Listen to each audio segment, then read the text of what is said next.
सारांश में आपका हार्दिक स्वागत है। दोस्तों, सब्सक्राइब कीजिए हमारा चैनल और शेयर कीजिए हमारे वीडियोस अपनों के साथ, अपने दोस्तों के साथ, ताकि उन्हें भी भरपूर लाभ मिल सके। धर्म, अध्यात्म और भारतीय संस्कृति की इस श्रृंखला में आज हम बात करेंगे रक्षाबंधन के त्योहार के बारे में। रक्षाबंधन का पर्व भाई बहन के पवित्र प्रेम का प्रतीक है। रक्षाबंधन का अर्थ है अपनी रक्षा के लिए बांध लेना। राखी बांधते समय बहन अपने भाई से यही कहती है कि भैया, मैं तुम्हारी शरण में हूं, तुम हर तरह से मेरी रक्षा करना। इस दिन हर बहन अपने भाई के हाथ पर राखी बांधती है और मिठाई खिलाती है। भाई अपनी बहन को उपहार या द्रव्य आदि देता है। द्रव्य मतलब रुपए आदि। पौराणिक दृष्टि से देखें तो पंचाली यानी द्रौपदी भगवान श्री कृष्ण को अपना भाई समझती थी। एक बार भगवान श्री कृष्ण के हाथ में चोट लगने के कारण जब रक्त बहने लगा, तब द्रौपदी ने तत्काल ही अपनी साड़ी का पल्लू फाड़कर श्री कृष्ण के हाथ पर पट्टी बांध दी। इस ऋण को चुकाने के लिए श्री कृष्ण ने दुशासन द्वारा चीरहरण के समय द्रौपदी की लाज रखी थी। मध्यकालीन इतिहास में भी एक ऐसी ही घटना का वर्णन मिलता है। घटना के अनुसार चित्तौड़ की महारानी कर्मावती ने दिल्ली के मुगल बादशाह हुमायूं को अपना भाई मानकर उसके पास राखी भेजी थी।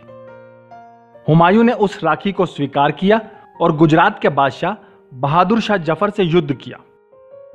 इन दिनों बहनें स्नानोपरांत घर में ही दीवारों पर शकुन बनाती हैं, मिठाइयां, खीर, मिष्ठान से पूजा आदि करती हैं। सोना चांदी धारण कर खीर मिठाई की मदद से राखी के धागे चिपकाए जाते हैं।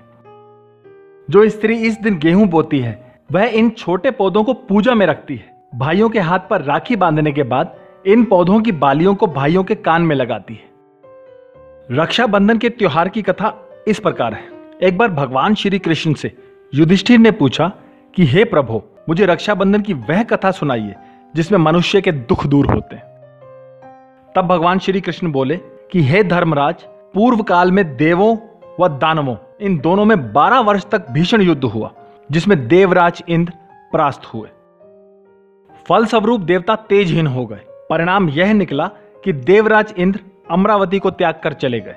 विजयी हुए दैत्यराज ने त्रिभुवन को अपने वशीभूत कर लिया और घोषित कर दिया कि सभी उसकी पूजा करेंगे।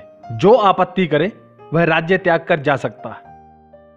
दैत्यराज की आज्ञा से धर्म कर्म सब कुछ घटने लगा। तब इंद्र ने भयभीत होकर देवगुरु बृहस्पति को बुलाकर पूछा कि हे गुरुदेव, मैं शत्रुओं से घिर चुका हूं और प्राणतः संग्राम करना चाहता हूं।